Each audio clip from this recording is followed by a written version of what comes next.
ಬಳ್ಳಾರಿಯ ಬ್ಯಾನರ್ ಗಲಭೆ ವಿಚಾರಕ್ಕೆ ಸಂಬಂಧಪಟ್ಟಂತೆ ಜನಾರ್ದನ್ ರೆಡ್ಡಿ ಮತ್ತು ಶ್ರೀರಾಮುಲು ಅವರ ನಡುವೆ ಈ ವಿಷಯವನ್ನು ಯಾವ ಹಂತಕ್ಕೆ ತೆಗೆದುಕೊಂಡು ಹೋಗಬೇಕು ನಾವು? ಒಬ್ಬರು ಬಳ್ಳಾರಿಯಿಂದ ಬೆಂಗಳೂರಿಗೋ, ಬೆಂಗಳೂರಿಂದ ಬಳ್ಳಾರಿಗೋ ಪಾದಯಾತ್ರೆ ಮಾಡೋಣ, ಇದರಲ್ಲಿ ನಮಗೆ ನ್ಯಾಯ ಸಿಗಬೇಕು ಅಂಥೇಳಿ ರಾಮುಲು ಅವ್ರ ನಿರ್ಧಾರ ಇರಬಹುದು. ಜನಾರ್ದನ್ ರೆಡ್ಡಿ ಕಳೆದುಕೊಂಡಿರ್ತಕ್ಕಂಥ ಬಳ್ಳಾರಿ, ಬಹಳ ದಿನಗಳ ಹಿಂದೆ ಬಳ್ಳಾರಿ ಅವರಿಗೆ ತಪ್ಪಿತ್ತು, ದೂರ ಹೋಗಿದ್ದರು, ಮತ್ತೆ ಬಳ್ಳಾರಿಗೆ ಅವರು ಪ್ರವೇಶವಾಗಿದೆ. ಈ ಬಳ್ಳಾರಿ ನೆಲದಲ್ಲೇ ನಾವೇನಾದರೂ ಮಾಡಬೇಕು, ಈ ಅನ್ಯಾಯವನ್ನು ಇಲ್ಲೇ ಖಂಡಿಸಬೇಕು, ಇಲ್ಲೇ ಪ್ರತಿಭಟನೆ ಮಾಡಬೇಕು ಅಂತ ಅವರು. ಇದರ ಮಧ್ಯೆ ಸ್ಟೇಟ್ BJP ಇನ್ನೂ ಯಾವುದೇ ನಿರ್ಧಾರಕ್ಕೆ ಬರೋದಕ್ಕೆ ಆಗಿಲ್ಲ. ಯಾಕೆ ನಿರ್ಧಾರಕ್ಕೆ ಬರೋಕ್ಕಾಗ್ತಿಲ್ಲ ಅವ್ರಿಗೆ? ಜನಾರ್ದನ್ ರೆಡ್ಡಿಯನ್ನು, ಶ್ರೀರಾಮುಲು ಅವರನ್ನು ಅವರ ವಿವೇಚನೆ, ಅವರ ನಿರ್ಧಾರಗಳ ಪ್ರಕಾರವಾಗಿಯೇ ನಾವು ನಡೆದುಕೊಳ್ಳಬೇಕೇ ಅಥವಾ ಪಕ್ಷದ ನಿರ್ಧಾರದ ಪ್ರಕಾರ ನಾವಿಲ್ಲಿ ಮುಂದುವರಿಯಬೇಕೇ? ಜನಾರ್ದನ್ ರೆಡ್ಡಿ ಅವರ ಮಾತಿನಂತೆ ನಡೆದುಕೊಂಡ್ರೆ ಅಥವಾ ರಾಮುಲು ಅವರ ಮಾತಿನಂತೆ ನಡೆದುಕೊಂಡರೆ ಅವರು ಬಳ್ಳಾರಿಯಲ್ಲಿ ಬಲಿಷ್ಠರಾಗಿ ಬಿಡಬಹುದು. ಇವರಿಬ್ಬರೂ ಬಲಿಷ್ಠರಾದರೆ ರಾಜ್ಯ BJPಗೆ ಲಾಭವಿದೆಯೇ ಅಥವಾ ಇವರಿಬ್ಬರು ಈಗಿರ್ತಕ್ಕಂತಹ ಸ್ಥಿತಿಯಲ್ಲಿಯೇ ಅಥವಾ ಸ್ಟೇಟಸ್ ಕೋ ಈ ಸ್ಥಿತಿಯಲ್ಲಿಯೇ ಇರುವುದು ಒಳ್ಳೆಯದೇ? ಈ ಒಂದು ಚಿಂತನೆಯಲ್ಲಿಯೂ ಕೂಡ ರಾಜ್ಯ BJP ಇದ್ದಿರಬಹುದು. ಅವರಿಬ್ಬರನ್ನು ಬಲಿಷ್ಠ ಮಾಡಿಬಿಟ್ರೆ ನಮ್ಮಲ್ಲೇ ಸವಾರಿ ಮಾಡಿಬಿಡ್ತಾರೆ ಅಂತನಾ? ಐ ಡೋಂಟ್ ನೋ, ನನಗೆ ಗೊತ್ತಿಲ್ಲ. ಅವರಿಬ್ಬರು ಹೇಳಿದಂತೆ ಕೇಳಬೇಕಾ ನಾವು ಇವಾಗ? ಪಕ್ಷಕ್ಕೂ ಲಾಭ ಇದೆಯಾ ಇದರಿಂದ? ಅದ್ರ ಬಗ್ಗೆನೂ BJP ಯೋಚನೆ ಮಾಡ್ತಾ ಇದೆಯಾ? ಯೋಚನೆ ಮಾಡಬೇಕು ಈ ಒಂದು ವಿಚಾರವನ್ನು ಕೂಡ. ಇಲ್ಲ, ಪಕ್ಷಕ್ಕೂ ಲಾಭ ಮಾಡಿಕೊಳ್ಳೋಣ ಎನ್ನುವಂಥ ಸ್ಥಿತಿಯಲ್ಲಿದ್ದರೆ ಅದು ಅಲ್ಲಿನ ಒಬ್ಬ ಕಾಂಗ್ರೆಸ್ ಶಾಸಕನ ಕಾರಣದಿಂದ ಆಗಿರತಕ್ಕಂಥ ಘಟನೆ. ಇದಕ್ಕೆ ನಾವು ಇಷ್ಟೊಂದು ಮಾಡಬೇಕಾಗತ್ತಾ? ರಾಜ್ಯ BJP ಎಲ್ಲವನ್ನೂ ಇನ್ವಾಲ್ವ್ ಮಾಡಿಕೊಳ್ಳಬೇಕಾಗತ್ತಾ ಅಥವಾ ಒಂದು ವಿಧಾನಸಭಾ ಕ್ಷೇತ್ರಕ್ಕೆ ಮಾತ್ರ ಸೀಮಿತಗೊಳಿಸಬೇಕಾ? ಇದರಲ್ಲಿ ಲಾಭ ನಷ್ಟಗಳ ಲೆಕ್ಕಾಚಾರ ಆಗ್ತಾ ಇದೆಯಾ ರೆಡ್ಡಿ ಮತ್ತು ರಾಮುಲು ಅವರ ವಿಚಾರದಲ್ಲಿ? ತುಂಬ ಸೂಕ್ಷ್ಮವಾಗಿ ಇದನ್ನು ಸ್ಟೇಟ್ BJP ಗಮನಿಸಿಕೊಂಡು ಒಂದೊಂದು ಹೆಜ್ಜೆ ಇಡುವ ಬಗ್ಗೆಯೂ ಕೂಡ ಅಣುವಾಗಿ ಯೋಚನೆ ಮಾಡ್ತಾ ಇದೆಯಾ? ಇದರ ಮಧ್ಯೆ ರೆಡ್ಡಿ ಪಾಡಿಗೆ ರೆಡ್ಡಿ, ರಾಮುಲು ಪಾಡಿಗೆ ರಾಮುಲು ಅವರು ನಿರ್ಧಾರಗಳಲ್ಲಿ ನಿರತರಾಗಿದ್ದಾರಾ? ಕಾಂಗ್ರೆಸ್ ಹೈಕಮಾಂಡಿಂದ ಇದಕ್ಕೇನಾದರೂ ಉತ್ತರ ಬರಬೇಕಾ?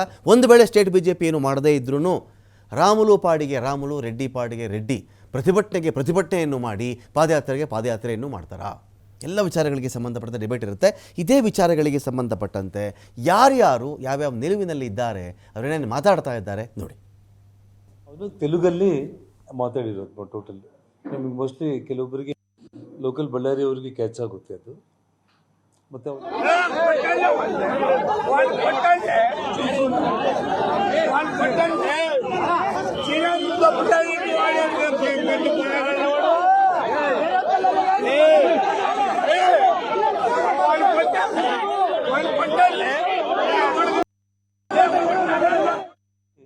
ಮಾತಾಡಿರೋದು ಟೋಟಲ್. ನಿಮಗೆ ಮೋಸ್ಟ್ಲಿ ಕೆಲವೊಬ್ಬರಿಗೆ ಲೋಕಲ್ ಬಳ್ಳಾರಿ ಅವರಿಗೆ ಕ್ಯಾಚ್ ಆಗುತ್ತೆ ಅದು. ಮತ್ತು ಅವನ ಕೆಟ್ಟ ಪದಗಳೇನು ಬಳಸಿದ್ದಾನಲ್ಲ ಅದರಲ್ಲಿ ಎಲ್ಲ ಕೂಡ ರಾಮುಲು ಜಾತಿನ ಬಳಸ್ತಾನೆ ಇರ್ತಾನೆ. ಬಳಸಿ ಆ ಕಮ್ಯುನಿಟಿ ಹುಡುಗರಲ್ಲಿ ಯಾರು ಅವನ ಜೊತೆಯಲ್ಲಿ ಇದ್ರಲ್ಲ, ಸರಿಯಾದ ಸಮಯ ಇವಾಗ ಆಗ್ಬಿಟ್ರೆ ಸಿಗೋದಿಲ್ಲ ಅಂತೇಳಿ ಕೆಟ್ಟ ರಾಮುಲು ಹೆಸರು ಜೊತೆ ಕೆಟ್ಟ ಶಬ್ದಗಳನ್ನ ಬಳಸ್ತಾನೆ ಅವನು ಮಾತಾಡಿದ್ದವನು. ಸತೀಶ್ ರೆಡ್ಡಿ ಅಂದರೆ ನಿಮಗೆ ಅವರು ಟೋಟಲ್ ಪ್ರೀ ಪ್ಲ್ಯಾಂಡ್ ಆಗಿ ಬಂದಿದ್ದಾರೆ ಅನ್ನೋದಕ್ಕೆ ಇವು ನಿಮಗೆ ಸಾಕ್ಷಿ. ಯಾವುದು ಕೂಡ ನಿಮಗೆ ಅಂದರೆ ಅಲ್ಲೇನು ಅವ್ರ ಮನೆ ಹತ್ರ ನಾವು ಹೋಗ್ತೀವಿ, ಬ್ಯಾನರ್ ಹಾಕ್ಸೋ ಪ್ರಯತ್ನ ಮತ್ತೆ ಇನ್ನೊಂದ್ಸಲ ಮಾಡೋಣ ಸಂಜೆ.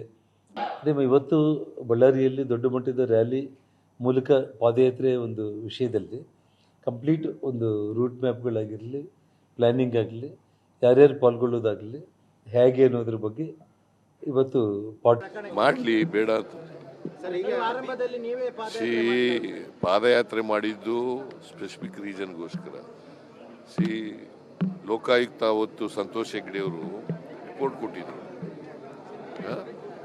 ಏನು ಬಳ್ಳಾರಿಯನ್ನ ರಿಪಬ್ಲಿಕ್ ಆಫ್ ಬಳ್ಳಾರಿ ಮಾಡಿಬಿಟ್ಟಿದ್ದಾರೆ ರೆಡ್ಡಿ ಬ್ರದರ್ಸು, ಮತ್ತೆ ಇಲ್ಲೀಗಲ್ ಮೈನಿಂಗ್ ಎಲ್ಲ ಮಾಡ್ತಾ ಇದ್ದಾರೆ ಅಂತೇಳಿ ರಿಪೋರ್ಟ್ ಕೊಟ್ಟಿದ್ರು.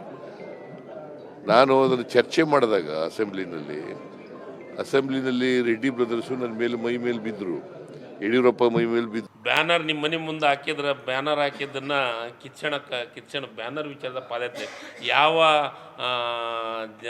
ಜನರ ಬಗ್ಗೆ ಮತ್ತೊಂದ್ರ ಬಗ್ಗೆ. ಈಗ ನನ್ನ ಮನೆ ಮುಂದೆ ಒಂದು ಸೆಕೆಂಡ್ ಹೇಳ್ತೀನಿ, ನಾಗರಾಜ್ ಹೋದ ಸತಿ ಚುನಾವಣೆ ಒಳಗೆ BJP ಅವ್ರು ಗೆದ್ದರು, ನನ್ನ ಮನೆ ಮುಂದೆ ಪಟಾಕಿ ಹಾರಿಸಿದ್ರು, ಗೊತ್ತಾ? ನನ್ನ ಮನೆ ಮುಂದೆ ಪಟಾಕಿ ಹಾರಿಸಿದ್ರು. ನನ್ನ ಜನ ಎಲ್ಲರೂ ಎದ್ದು ನಿಂತರು. ನಾನು ಏನು ಹೇಳಿದೆ, ಸಂತೋಷವನ್ನು ಹಂಚ್ಕೊಂತಿದ್ದಾರೆ, ನಮ್ಮ ಮನೆ ಮಟ್ಟ ಬಂದು ಹಂಚ್ಕೊಂಡಾರ, ತೊಂದರೆ ಕೊಡೋಕೆ ಹೋಗ್ಬಿಟ್ರಿ, ಹೋಗ್ಲಿ ಬಿಡ್ರಿ ಅಂದೆ. ಆ ದೊಡ್ಡ ಮನುಷ್ಯ ಯಾಕ ಜನಾರ್ದನ್ ರೆಡ್ಡಿ ಅವರಾಗಲಿ ಶ್ರೀರಾಮುಲು ಆಗಲಿ ಮಾಡಲಿಲ್ಲ, ಮಾಡಕ್ಕೆ ಹೋಗಲಿಲ್ಲ? ಮತ್ತು ಇನ್ನೊಂದು ಸರ್, ಒಂದು ಸೆಕೆಂಡು, ಪ್ರತಿ ಸತಿ ನಾನು ಕೇಳಿದ್ದೀನಿ, ಪ್ರತಿ ಸತಿ ಡಿಬೇಟಲ್ಲಿ ಪಾಲ್ಗೊಳ್ಳೋದಕ್ಕೆ ನಮ್ಮೊಂದಿಗೆ ಪುಟ್ಟಣ್ಣಗೌಡ ಅವರಿದ್ದಾರೆ, ಆಮ್ ಆದ್ಮಿ ಪಕ್ಷದ ವಕ್ತಾರರು. ಸ್ವಾಗತ ಪುಟ್ಟಣ್ಣಗೌಡ ಅವರು ತಮಗೆ ಒಂದು ಡಿಬೇಟ್ಗೆ. ದರ್ಶನ್ ಇದ್ದಾರೆ, ಕಾಂಗ್ರೆಸ್ನ ವಕ್ತಾರರು. ಸ್ವಾಗತ ದರ್ಶನ್ ಅವರೇ ಈ ಒಂದು ಡಿಬೇಟ್ಗೆ ನಿಮಗೆ. KV ಪರಮೇಶ್ ಇದ್ದಾರೆ, ಹಿರಿಯ ಪತ್ರಕರ್ತರು. ಸ್ವಾಗತ ಪರಮೇಶ್ವರ್ ಅವರೇ ತಮಗೆ ಒಂದು ಡಿಬೇಟ್ಗೆ. ಇಷ್ಟಲ್ಲೇ ಜಾಯ್ನ್ ಆಗ್ತಾರೆ ಅವರು, ಮಾತಾಡ್ತೀನಿ. ದರ್ಶನ್ ಅವರೇ, ಈಗ ರೆಡ್ಡಿ ಅವರು ಪ್ರತಿಭಟನೆ ಮಾಡಬೇಕು ಬಳ್ಳಾರಿಯಲ್ಲಿ ಅಂತೇಳಿ, ಇನ್ನೊಂದು ಕಡೆ ರಾಮುಲು ಅವ್ರು ನೋಡಿದ್ರೆ ಬಳ್ಳಾರಿಯಿಂದ ಬೆಂಗಳೂರಿಗೋ, ಬೆಂಗಳೂರಿಂದ ಬಳ್ಳಾರಿಗೋ ಒಂದು ಪಾದಯಾತ್ರೆ ಮಾಡಿಬಿಡಬೇಕು ಅಂತೇಳಿ. ಮೂಲ ಕಾರಣ ಏನು ಅಂತ ಹೇಳಿದ್ರೆ, ಕಾಂಗ್ರೆಸ್ ಪಕ್ಷ ಪಕ್ಷಪಾತವನ್ನು ಮಾಡ್ತಾ ಇದೆ. ಒಬ್ಬ ಶಾಸಕ ಈ ಥರದೊಂದು ಅಂಧಾದುಂದಿ ದರ್ಬಾರನ್ನು ಮಾಡಿಕೊಂಡು ಗುಂಡಾಗಿರಿ ಮಾಡಿದ ಹೊರತಾಗಿಯೂ ಶಾಸಕರನ್ನು ಅರೆಸ್ಟ್ ಮಾಡ್ತಕ್ಕಂಥ ಕೆಲಸವನ್ನು ಈ ಸರ್ಕಾರ ಮಾಡಲೇ ಇಲ್ಲ.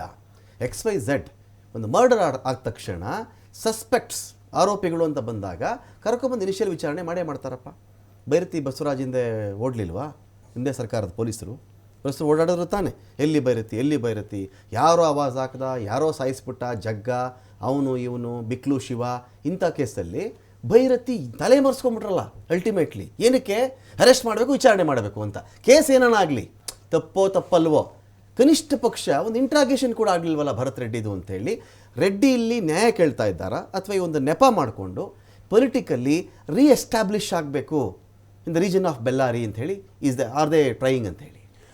ನಮಗೆ ಗೊತ್ತಿರುವ ಹಾಗೆ ಈ ಬಳ್ಳಾರಿ ರಾಜಕೀಯದಲ್ಲಿ ತನ್ನ ಅಸ್ತಿತ್ವವನ್ನು ಸಂಪೂರ್ಣವಾಗಿ ಕಳೆದುಕೊಂಡಿರ್ತಕ್ಕಂತಹ ಜನಾರ್ದನ ರೆಡ್ಡಿ, ಖುದ್ದು ಅವರ ಧರ್ಮಪತ್ನಿಯವರು ಏನು ಸೋತಿದ್ದಾರೆ ಬಳ್ಳಾರಿನಲ್ಲಿ, ಮತ್ತು ಅವರು ಯಾವೊಂದು ಕೇಸ್ನಲ್ಲಿ ಇವತ್ತು ಅವ್ರನ್ನ ಗಡೀಪಾರನ್ನ ಕೋರ್ಟ್ನ ಆದೇಶದ ಮೇರೆಗೆ ಬಳ್ಳಾರಿಗೆ ಬರಬಾರ್ದು ಅಂತ ಗಡೀಪಾರಾಗಿತ್ತು, ಈಗಷ್ಟೇ ತೆರವುಗೊಂಡಿರ್ತಕ್ಕಂಥದ್ದು ಇತ್ತೀಚೆಗೆ. ಹಾಗಾಗಿ ಅವರು ಗಂಗಾವತಿನಲ್ಲಿ ನಿಂತಿರ್ತಕ್ಕಂಥದ್ದು ಒಂದು ವಿಚಾರ. ಮತ್ತು ಅವರ ಸಂಪೂರ್ಣ ಕುಟುಂಬದವರು, ಉದಾಹರಣೆ ಸೋಮಶೇಖರ್ ರೆಡ್ಡಿ ಅವರಾಗಿರ್ಬೋದು, ಕರುಣಾಕರ್ ರೆಡ್ಡಿ ಅವರಾಗಿರ್ಬೋದು, ಮೂಸರಿ ಶ್ರೀರಾಮುಲು ಅವರು ಅಂದರೆ ಅವರ ಸ್ನೇಹಿತ ಸೋತಿರ್ತಕ್ಕಂಥ ಸಂಪೂರ್ಣ ಹತಾಶರಾಗಿರೋದ್ರಿಂದ ತಮ್ಮ ID ಮತ್ತು ಐಡೆಂಟಿಟಿನ ಈ ಒಂದು ರೀತಿಯಾದಂಥ ಕ್ಷುಲ್ಲಕ ವಿಚಾರಗಳನ್ನ ಇಟ್ಕೊಂಡು ದಿನ ಬೆಳಗಾದರೆ, ಸರ್ ಇಲ್ಲಿ ರಾಜ್ಯದಲ್ಲಿ ಪೊಲೀಸ್ ಇಲಾಖೆ ಅನ್ನುವಂಥದ್ದು ಇದೆ, ಪೊಲೀಸ್ ಇನ್ವೆಸ್ಟಿಗೇಷನ್ ಅನ್ನುವಂಥದ್ದನ್ನ ಪೊಲೀಸ್ನವ್ರು ಮಾಡ್ತಾರೆ. ದಿನ ಬೆಳಗಾದರೆ ಯಾವುದೋ ಒಂದು ವಿಡಿಯೋ ತರೋದು, ಯಾವುದೋ ಒಂದು ಆಡಿಯೋ ತರೋದು, ಯಾವುದೋ ಒಂದು ಫೋಟೋ ತರೋದು, ಅದಕ್ಕೊಂದು ಕತೆಗಳನ್ನ ಕಟ್ಕೊಂಡು ಮಾಧ್ಯಮಗಳ ಅಟ್ರಾಕ್ಷನ್ನ ತಗೊಂಡು ತಾನೇನೋ ಒಂದು ನಾಯಕತ್ವ ಸಾಧಿಸಬೇಕು ಅನ್ನುವಂಥ ಹುನ್ನಾರ್ಗೆ ಜನಾರ್ದನ್ ರೆಡ್ಡಿ ನಿಂತಿರ್ತಕ್ಕಂಥದ್ದು ಒಂದು ಸತ್ಯ ಸರ್. ಹಾಗೆ ಇನ್ನೊಂದು, ಇವತ್ತು ರಾಜ್ಯ BJP ಅಥವಾ ಕೇಂದ್ರ BJPಯ ಹೈಕಮಾಂಡ್ ಅನ್ನುವಂಥದ್ದು ಬದುಕಿದೆಯಾ? ಯಾಕೆಂದರೆ ಸರ್ ಇವತ್ತು ಮೋದಿಯವರು ಒಂದು ವಾಕ್ಯ ಹೇಳೋರು, ನಾ ಕಾವುಂಗ ನಾ ಕಾನೆ ದೂಂಗ ಅಂತೇಳಿ.